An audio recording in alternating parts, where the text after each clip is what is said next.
әнші Айерке Дәулетбекқызы. Қош келдіңіз. Енді таңғы көңіл күйіңіз қалай? Өте керемет. Енді бізде эстрада әншілеріміз өзіміздің өнер жолындағы аға әпкелеріміз енді барлығы қазіргі таңда әншілікті ары қарай жалғастырып шәкірт тәрбиелеп жатады.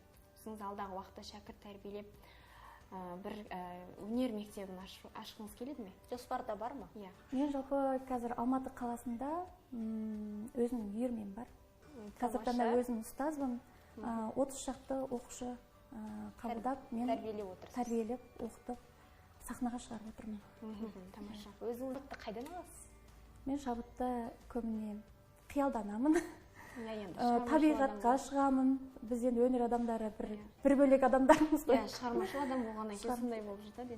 Табиғаттан аламын, көп серуендеймін, спортпен айналысамын. Өзі әндерді тыңдаған кезде адамдарға бір тылсым бір күш келеді.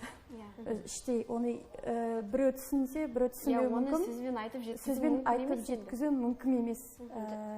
Бірақ көбінесе менің шабытым түнгі кезде келеді. Мысалы, ұйықтар алдында көп әндерді ойластырамын, қиялданамын.